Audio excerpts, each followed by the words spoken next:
Well, howdy there, Internet people. It's Bo again. So, this morning, we're going to have another update on the former president's developments. So, yesterday, the Trump team did, in fact, make their meeting in New York. It is reported that the former president pled the fifth somewhere north of 400 times. Now, I personally do not hold it against somebody when they exercise their constitutionally protected rights.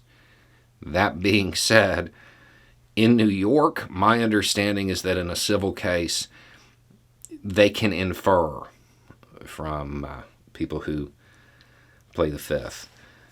That may not have actually been the smartest legal strategy for him, but we'll have to wait and see how that plays out.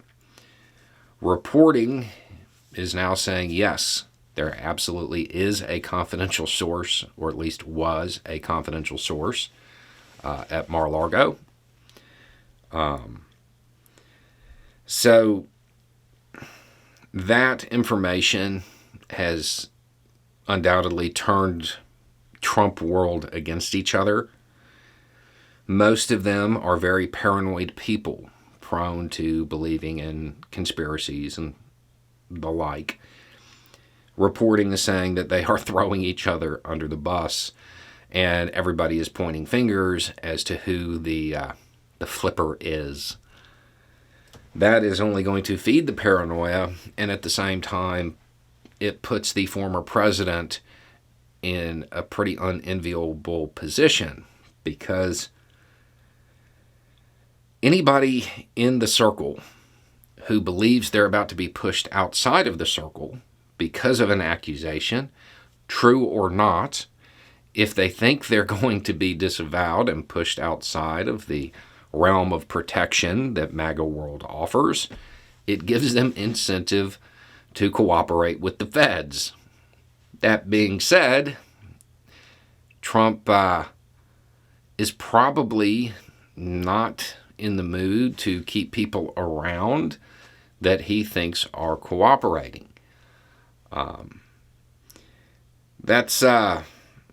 This will probably be one of the developments that leads to a lot more people starting to cooperate.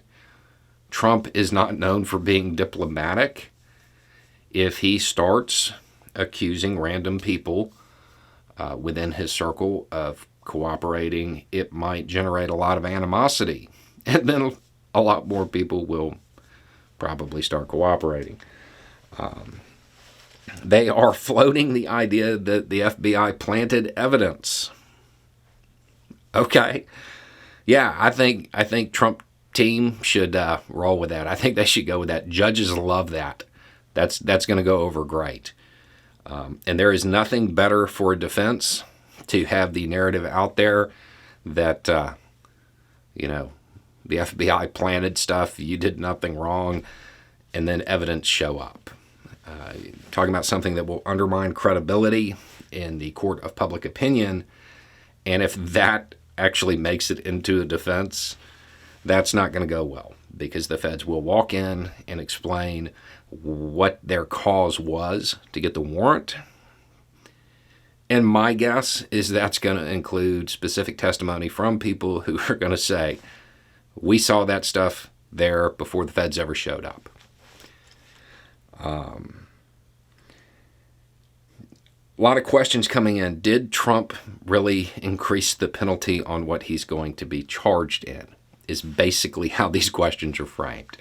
First, there's a lot of investigations. He hasn't been charged with anything yet. It's a search warrant. Trump world is blowing that way out of proportion.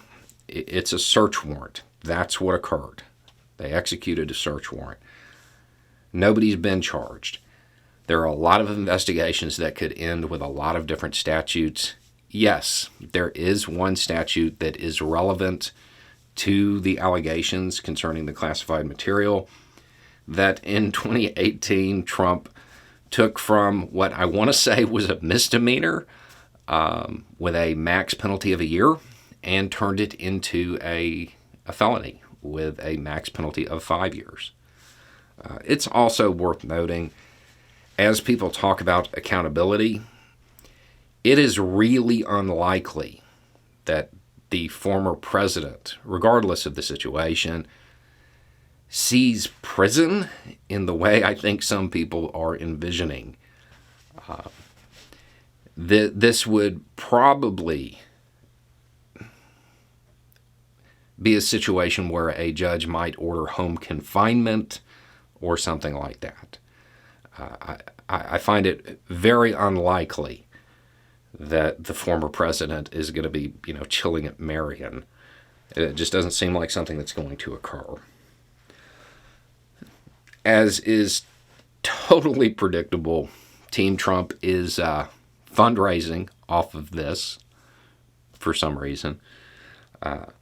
Yes, the billionaire needs $45 from working class Republicans so he can fight the search warrant that's already been executed or something. I don't know. It doesn't make any sense to me, but it's par for the course. There has also been discussions reported that suggest the former president is really considering running in 2024 because as president, he'll have immunity.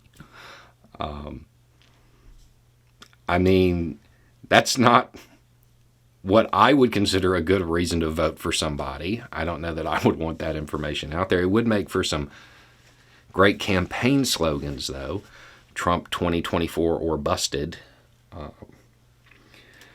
Now, one of the things that I want to point out is that in the grand scheme of things, with the investigations that we know are going and those that are also likely, this is minor. This actually isn't a big thing in the grand scheme of things.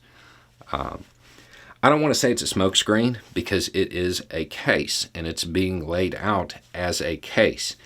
It might be worth remembering, though, when you're talking about organized crime or something like that, it's not out of the realm of possibility for law enforcement to go shake things up a bit, go pick up some people for some chopped cars or minor stuff to kind of induce more paranoia and then force mistakes.